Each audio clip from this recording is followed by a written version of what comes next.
Now, very, very common to on the E form. I'll show you as many voicings as I can for the altered chords again.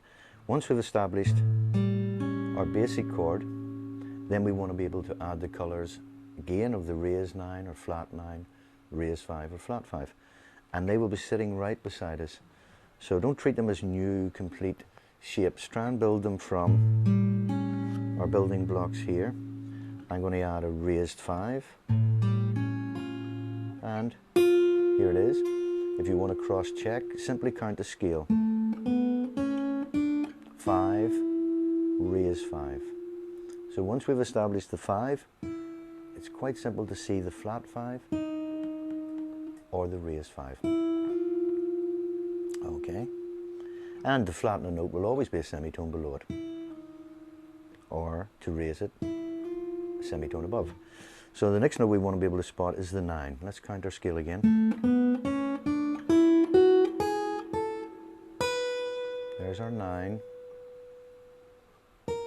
flat 9, raised 9. So our key notes to spot within the E form would be the 5 and the 9. So let's try A7 raised 5. Notice I'm bringing the thumb over this time just so it frees up the finger. So still the same 3 notes with our raised 5 and maybe a raised 9. We could have a raised 5 with a flat 9. We could have a dominant 7th with a flat 5.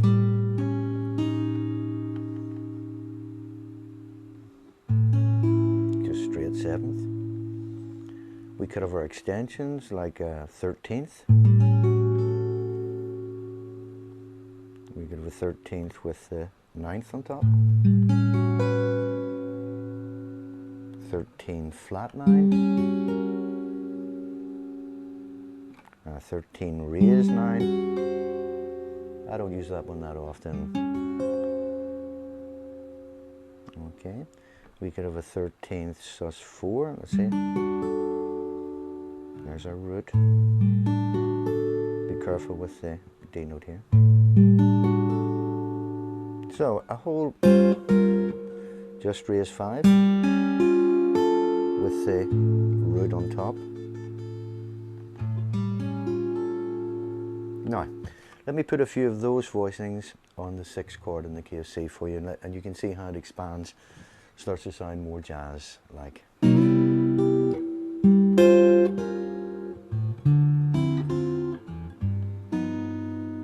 Again, raised 5, flat 9, raised 9. So I can use exactly the same group of voicings on the 6th chord and on the 5 chord. Let's hear that.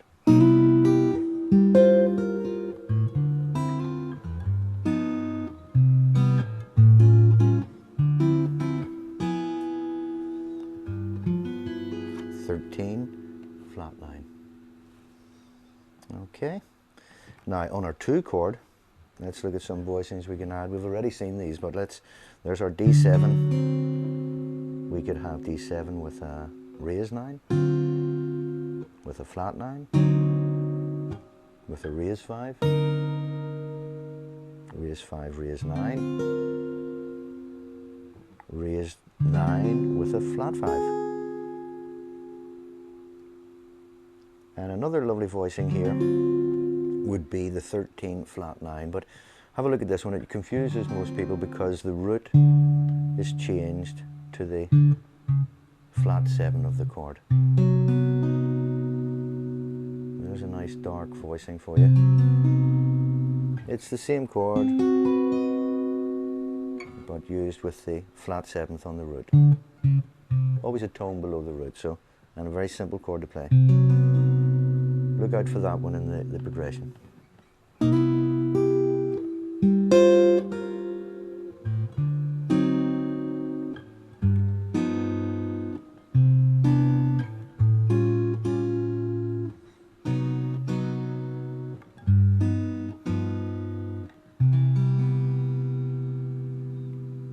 No, it wouldn't be my favourite spot to put it, but let me play for you for a moment and see how many of these new voicings that you've learned, we can put to use.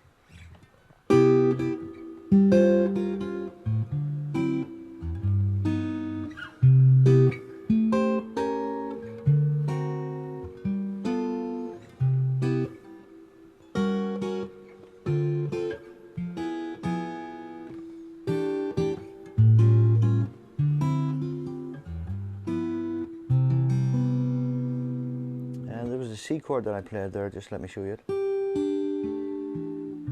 It's a C6/9. 3rd fret, 1st and 2nd string, 2nd fret, the 3rd and 4th string, and across to the 5th string. It's quite a nice.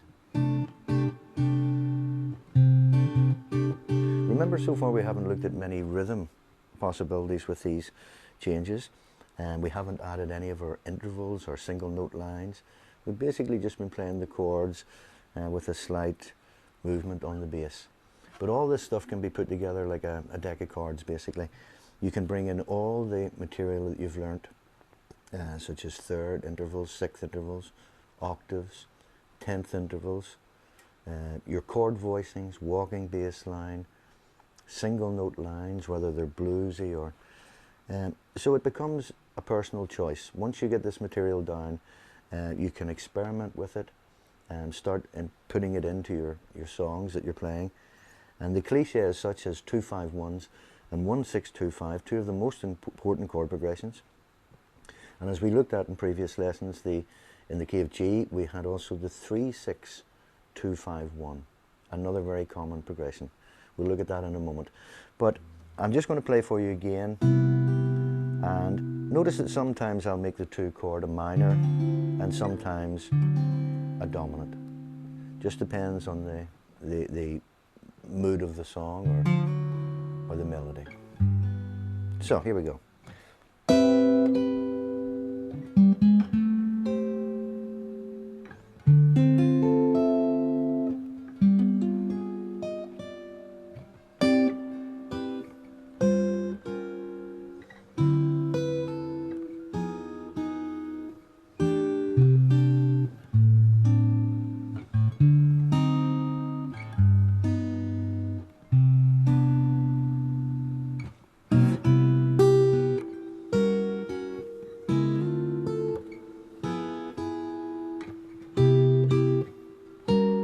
There's our 13 flat 9, A 13 flat 9, there's the root, there's the flat 7, D minor 7th, G 13 flat 9, a very dark sound.